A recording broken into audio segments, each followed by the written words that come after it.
Friend, welcome to smart study. मैं किशोरी स्नेहा आज आपके लिए सीटेट से संबंधित बहुत ही महत्वपूर्ण टैग वर्ड लेकर आई हूँ। पेपर फर्स्ट हो या सेकंड, दोनों के लिए ये टैग वर्ड बहुत ही इम्पोर्टेंट होने वाला है। जैसे कि ये जो टैग वर्ड है ये हमें एग्ज़ाम में बहुत सारे देखने को मिलते हैं। तो आज हम सीटेट के मैथ सब्जेक्ट के कुछ इम्पोर्टेंट टैग वर्ड देखेंगे। ये टैग वर्ड आपको एग्जाम में अच्छे मार्क्स दिलाते हैं, आपके कॉन्सेप्ट को क्लियर करते हैं। जैसे कि अगर आपको पॉजिटिव और निगेटिव टैग वर्ड पता है तो आप आसानी से ऑप्शन से आंसर निकाल सकते हैं। सीटेट एग्जाम साल में 2 बार होता है। नेक्स्ट एग्जाम जो हमारा आने वाला है 2025 में, जुलाई या अगस्त में होने वाला है, तो उसकी तैयारी हम पहले से स्टार्ट कर देते हैं। चलिए स्टार्ट करते हैं। हम टैग वर्ड देखते हैं। मैथ संबंधित आज हम टैग वर्ड देखेंगे। चलिए स्टार्ट करते हैं। पहले हम पॉजिटिव टैग वर्ड देखेंगे, उसके बाद हम निगेटिव टैग वर्ड देखेंगे। सृजनात्मक सांकेतिक भाषा। सृजनात्मक का तात्पर्य यह है कि एक शिक्षक को बच्चों के अंदर नई और मौलिक चीजों को बनाने तथा उस पर अलग अलग विचार करने के लिए अवसर प्रदान करना चाहिए तथा उन्हें नवीन तरीके से उसे प्रस्तुत करने की क्षमता को विकसित करना चाहिए। ये क्या कहलाता है? सृजनात्मक कहलाता है। सांकेतिक भाषा का क्या तात्पर्य है? इसका तात्पर्य यह है कि बच्चों को प्रतीकों तथा संकेतों या चिन्हों के माध्यम से विचार या संदेशों को व्यक्त करना सिखाना चाहिए। एक शिक्षक का यह मुख्य उद्देश्य होता है कि बच्चों के अंदर सांकेतिक भाषा को भी विकसित करना चाहिए। विवेचनात्मक जिज्ञासा। विवेचनात्मक का तात्पर्य यह होता है कि बच्चों में किसी विषय, विचार या समस्या, जो भी आप पढ़ा रहे हैं, कोई भी टॉपिक, घटना या जो भी आप पढ़ा रहे हैं, उनसे संबंधित गहरी जांच पड़ताल करने के लिए बच्चों को उत्सुक करना चाहिए। यानी कि आपस में विभिन्न तरीके से, विभिन्न पहलुओं से बच्चों को समझाना चाहिए तथा बच्चे आपस में तर्क संगत सोच पर आधारित शिक्षा प्रस्तुत कर सकें। ऐसी शिक्षा बच्चों को प्रदान की जानी चाहिए। जिज्ञासा का तात्पर्य यह होता है कि कोई भी विषय हो, कोई भी टॉपिक, कोई भी घटना हो, जो भी आप बच्चों को बता रहे हैं, उनसे संबंधित बच्चों के अंदर जिज्ञासा होनी चाहिए। सीखने के लिए बच्चे जितना एक्टिव होंगे, जितना ही सक्रिय होंगे, उतना ही बेहतर तरीके से वो उस चीज को सीख सकेंगे और अनुभव कर सकेंगे। नेक्स्ट देखते हैं समावेशी कक्षा पैटर्न। समावेशी कक्षा का तात्पर्य यह होता है कि एक ऐसी कक्षा जहां सभी प्रकार के छात्र सम्मिलित हों, चाहे वे शारीरिक या मानसिक, सामाजिक, जो भी तरीके से मतलब कमजोर हैं या अलग अलग रूप से देखने को मिलते हैं, उनको साधारण शब्द में हम कह सकते हैं कि सामान्य छात्र और विशिष्ट छात्र को एक साथ शिक्षा प्रदान करना ही समावेशी शिक्षा कहलाती है। पैटर्न का तात्पर्य है कि बच्चों को जो भी शिक्षा आप प्रदान कर रहे हैं, वो मैथ का जो भी आप फॉर्मूला, चाहे जो भी चीजें बता रहे हैं, वो किस पे आधारित होनी चाहिए? पैटर्न पर आधारित होनी चाहिए। नेक्स्ट देखते हैं अमूर्त विषय या सरल। अमूर्त विषय का तात्पर्य यह है कि अवधारणाएं और चीजों को कहा जाता है, यानी कि जो भौतिक रूप से दिखाई या जिसे हम छू नहीं सकते, उसे क्या कहते हैं? अमूर्त कहते हैं। जो हमें प्रत्यक्ष दिखाई ना दे, जो दिखाई देता है उसे मूर्त कहा जाता है, जो दिखाई नहीं देता उसे क्या कहा जाता है? अमूर्त कहा जाता है। यानी कि जिनकी हम मानसिक छवि बनाते हैं, जो हमें प्रत्यक्ष रूप से दिखाई नहीं देता, उसे ही अमूर्त कहा जाता है। यानी कि मानसिक रूप से समझा और अनुभव किया जाता है, उसे ही अमूर्त विषय कहा जाता है। ये विषय अधिकतर भावनाओं, सिद्धांतों व विचारों से जुड़े होते हैं। ऐसी शिक्षा हमें बच्चों को प्रदान करनी चाहिए। शिक्षा सदैव सरल होनी चाहिए, न कि जटिल होनी चाहिए। बच्चे को जो भी आप पढ़ा रहे हैं वो हमेशा मूर्त से मूर्त की तरफ जाना चाहिए, न कि मूर्त से अमूर्त की तरफ जाना चाहिए। ठीक है, नेक्स्ट देखते हैं आगमन विधि का प्रयोग। ये बहुत ही इंपॉर्टेंट टैग वर्ड है जो कि आपके निगेटिव और पॉजिटिव दोनों में पूछता है।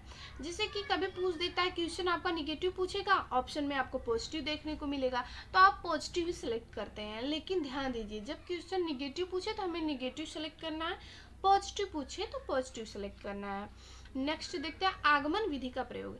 ये जो विधि है ये क्या है? ये छोटे बच्चों के लिए यूज किया जाता है। यानी कि जब भी शिक्षक बच्चों को शिक्षा प्रदान करता है, यानी जो भी टॉपिक वो पढ़ाता है, तो पहले बच्चों को एग्जाम्पल देता है, फिर उसके बाद उसके नियम, रूल्स वगैरह सब बताए जाते हैं। ये क्या कहलाते हैं? आपके आगमन विधि कहते हैं। इसी के द्वारा बच्चों को शिक्षा प्रदान की जानी चाहिए। नेक्स्ट देखते हैं अनुभव गणितीकरण। अनुभव से तात्पर्य यह है कि किसी शिक्षक का कक्षा में बच्चों को पढ़ाने का जो अनुभव होता है वो कैसा होना चाहिए, व्यवहारिक होना चाहिए, यानी कि बच्चों के हित में होना चाहिए। ठीक है, चलिए नेक्स्ट देखते हैं समस्या समाधान कौशल। ये जो है ये भी आपके एक पॉजिटिव टैग वर्ड है जो कि अक्सर एग्जाम में देखने को मिलते हैं। समस्या समाधान कौशल का तात्पर्य यह है कि किसी समस्या को पहचानने तथा उसे समझने और उसके संभावित समाधानों की पहचान करने से जो बच्चे के अंदर मानसिक उथल पुथल होती है उसे ही कहा जाता है समस्या समाधान कौशल। यानी कि बच्चों को प्रत्यक्ष कोई समस्या प्रदान की जाती है, बच्चे उस समस्या का समाधान ढूंढने के लिए उनके मस्तिष्क में जो भी उथल पुथल होता है वो बच्चे के मानसिक तर्कड़ा को बहुत ही विकसित करते हैं। नेक्स्ट देखते हैं गणितीय अवधारणा। गणितीय अवधारणा का तात्पर्य है कि यह शिक्षा हमेशा परिवर्तनशीलता पर आधारित होनी चाहिए, गतिशीलता पर आधारित होनी चाहिए। नेक्स्ट देखते हैं ज्ञात से अज्ञात। शिक्षा हमेशा बच्चों को जो भी आप बता रहे हैं, जो भी समझा रहे हैं, पहले बच्चों को जो पता हो, जो उनके अनुभव में हो, जो वो जानते हो, वहां से स्टार्ट करना चाहिए और जहां बच्चे नहीं जानते वहां पर जाना चाहिए। ना कि पहले बच्चों को हमें मूर्त चीजें यानी कि जो प्रत्यक्ष नहीं दिखाई देती है उनको बताना है, फिर उसके बाद अमूर्त के पास जाना। ऐसा नहीं करना, हमें बच्चों को हमेशा जो उन्हें ज्ञात है, जो वो जानते हैं उनको बताना, उसके बाद अज्ञात चीजों पर लेकर जाना है बच्चों को। चलिए नेक्स्ट देखते हैं पॉजिटिव वर्ड देखते हैं सीखने का अवसर। जब शिक्षक बच्चों को कोई भी टॉपिक बताता है, कोई भी चीजें पढ़ाता है, तो बच्चों को अपने अनुभव को व्यक्त करने के लिए उन्हें अवसर जरूर देना चाहिए ताकि वो अपने अनुभव को प्रस्तुत कर सके। व्यापक और विकल्प, इसका तात्पर्य होता है कि आप बच्चों को जो भी चीजें पढ़ा रहे हैं वो विस्तार रूप से होनी चाहिए, पहले व्यापक होनी चाहिए, फिर छोटी छोटी चीजों को बच्चों को बतानी चाहिए। प्रोत्साहन, बच्चों को सदैव प्रोत्साहित करते रहना चाहिए जिससे वो सीखने के लिए एक्टिव होते हैं यानी सक्रिय होते हैं, उन्हें हतोत्साहित कभी नहीं करना है। तो ये जो प्रोत्साहन है ये आपका एक पॉजिटिव टैग वर्ड है जो कि बहुत इंपॉर्टेंट है और बहुत बार देखने को मिलता है। ये चिंतन तर्क और प्रयोग, बच्चों को एक शिक्षक के द्वारा चिंतन करवाना चाहिए, आपस में बच्चे से विचार विमर्श करते हैं तो उनकी तर्क शक्ति बढ़ती है तथा अनुभवों द्वारा प्रयोग करवाना चाहिए यानी कि बच्चों को गतिशील बनाना चाहिए। ये भी आपका पॉजिटिव वर्ड है। बाल केंद्रित, शिक्षा सदैव बाल केंद्रित होनी चाहिए, जो कि हमारा रचनावाद भी कहता है कि शिक्षा बाल केंद्रित होनी चाहिए यानी कि बच्चों के अकॉर्डिंग होनी चाहिए, बच्चे की आयु क्षमता के अकॉर्डिंग शिक्षा प्रदान की जानी चाहिए। अन्वेषण और लचीलापन, इसका तात्पर्य होता है कि बच्चों को खोजबीन के माध्यम से यानी कि दैनिक जीवन से जोड़कर उन्हें शिक्षा प्रदान की जानी चाहिए। देखते हैं वास्तविक जीवन से जोड़ना। मैंने अभी जैसे बताया आपको कि बच्चों को जो भी आप शिक्षा प्रदान करें वो उनके वास्तविक जीवन यानी कि दैनिक जीवन से संबंधित हो, इससे बच्चे काफी सीखने के लिए प्रोत्साहित रहते हैं और बहुत अनुभव भी करते हैं इन सब चीजों से। तो जो भी आप चीजें पढ़ाइए आप बच्चों के दैनिक जीवन से जोड़कर जरूर पढ़ाइए। नेक्स्ट देखते हैं अनुमान, बच्चे किसी चीज पर अनुमान लगाते हैं या मतलब जैसे उनके अंदर जो भी कौशल है उन्हें विकसित करने के लिए उन्हें अनुमान लगाने के अवसर प्रदान करने चाहिए। ये भी आपका एक पॉजिटिव वर्ड है। नेक्स्ट है आपका दशमलव संख्या स्थानीय मान, बच्चों को हमें क्या बताना, ग्राफ पेपर के माध्यम से दशमलव और स्थानीय मान का ज्ञान देना चाहिए यानी कि हमें ग्राफ पेपर का यूज जरूर करना चाहिए जब आप बच्चों को गणित की शिक्षा दे रहे हैं। तो ये आपके हो गए पॉजिटिव टैग वर्ड जो कि मैथ के हैं। अब नेक्स्ट हम देखते हैं नेगेटिव टैग वर्ड। ये टैग वर्ड बहुत ही इंपॉर्टेंट है। परिभाषा, बच्चों को हमें कभी परिभाषा के माध्यम से शिक्षा नहीं प्रदान करनी चाहिए। देखिए जब भी क्वेश्चन पूछे नेगेटिव तो आप नेगेटिव में जवाब दीजिए, जब क्वेश्चन पॉजिटिव में पूछे तो पॉजिटिव सेलेक्ट करना है। ऑप्शन अगर आपको पॉजिटिव पता है तो आप नेगेटिव पूछ रहे हैं तो आप आसानी से नेगेटिव निकाल सकते हैं। तो चलिए नेक्स्ट देखते हैं व्याख्या और सीमित, शिक्षा कभी सीमित नहीं होनी चाहिए। मैंने अभी जैसे कि पॉजिटिव में बताया आपको कि शिक्षा में सदैव गैर उदाहरण और उदाहरण दोनों सम्मिलित करना चाहिए यानी कि शिक्षा पुस्तक तक ही सीमित नहीं होनी चाहिए, बच्चों के दैनिक जीवन से संबंधित भी होनी चाहिए। नेक्स्ट देखते हैं पक्षपात पूर्ण व्यवहार, बच्चों के साथ एक शिक्षक के द्वारा कभी भी ऐसा व्यवहार नहीं करना चाहिए जिनसे बच्चों के अंदर हीनता की भावना उत्पन्न हो। अभ्यास सीमित, बच्चों को बार बार किसी टॉपिक या किसी भी चीज का अभ्यास नहीं करवाना है। रोट लर्निंग उन्हें नहीं करवानी, बल्कि उनके कॉन्सेप्ट को क्लियर करना है। केवल मात्र ही सिर्फ, ये वर्ड है ये आपके निगेटिव वर्ड है, ये एक ही सब्जेक्ट में नहीं, ये सारे सब्जेक्ट में आपको देखने को मिलते हैं।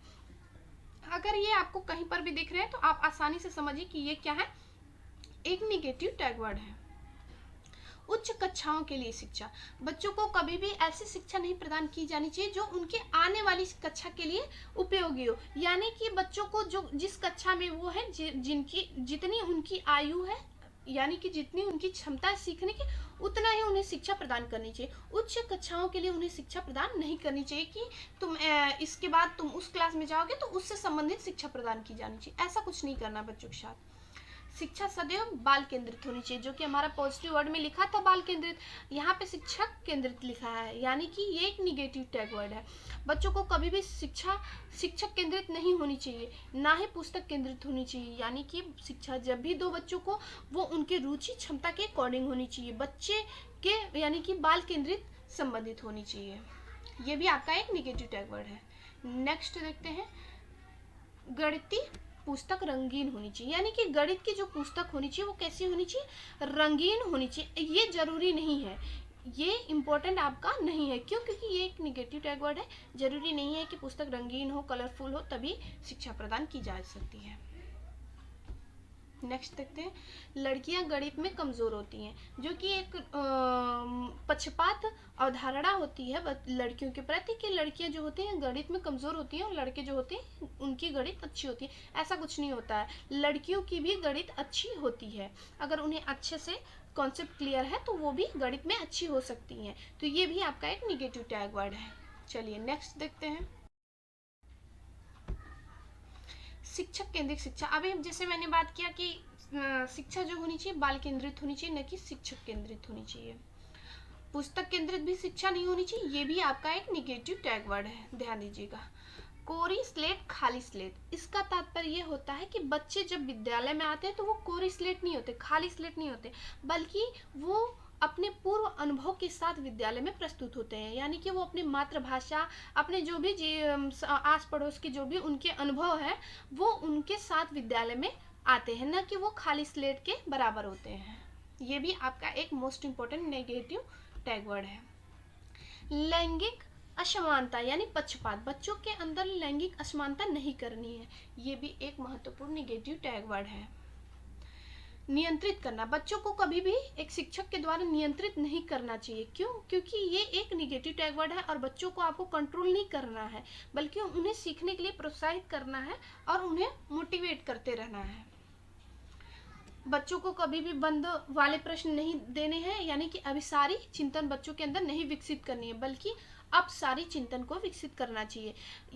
अभिसारी का तात्पर्य यह होता है कि जिसका केवल एक एग्जाम्पल होता है, जैसे कि बच्चों को हमें बांधना नहीं, बंद वाले प्रश्न नहीं प्रस्तुत करने हैं, बच्चों को बताना नहीं है, उन्हें ऐसे प्रश्न यानी कि अपसारी चिंतन उनके मस्तिष्क में विकसित करना है, ताकि वो एक जो भी आप चीजें बता रहे हैं, जो भी चीजें पढ़ा रहे हैं, उनसे संबंधित अलग अलग तरीके से वो सोच सके और उसे प्रस्तुत कर सके। पुरस्कार और बाह्य अभिप्रेरणा, ये आपका बहुत ही इंपॉर्टेंट टैग वर्ड है और ये निगेटिव टैग वर्ड है, जो कि बहुत सारे सब्जेक्ट में देखने को मिलता है। बच्चों को कभी भी शिक्षा पुरस्कार के उद्देश्य से नहीं देनी चाहिए, और शिक्षा कभी भी बाह्य अभिप्रेरणा नहीं होती है, ये अंदर से आंतरिक अभिप्रेरणा होनी चाहिए सीखने के लिए, ये बाह्य अभिप्रेरणा होती है जो आपका पुरस्कार हो गया, ये आपका एक निगेटिव टैग वर्ड है। अलग करना या वर्गीकरण करना, यानी कि बच्चों को वर्गीकरण के माध्यम से सिखाना, यानी कि अलग अलग उनको कि कोई बच्चा अच्छा है पढ़ने में तो उसे अलग शिक्षा प्रदान करो, कोई और कमजोर है तो उसे पीछे बैठा दो, उससे शिक्षा नहीं प्रदान करो, तो ये गलत बात है, ये भी आपका एक निगेटिव टैग वर्ड है। बच्चों का कभी वर्गीकरण यानी कि उन्हें अलग अलग नहीं करना है, एक साथ सभी बच्चों को शिक्षा प्रदान करनी चाहिए। तुलना व पक्षपात, बच्चों का कभी भी कंपैरिजन नहीं करना है, बच्चों का कभी भी आपस में तुलना नहीं करना है, पक्षपात नहीं करना है कि तुम कमजोर हो वो तेज है, ऐसा कुछ नहीं करना है बच्चों के साथ। सभी बच्चों को सामान्य मानकर उनके साथ कुशलता व्यवहार करना चाहिए एक शिक्षक को। ये भी आपका एक निगेटिव टैग वर्ड है।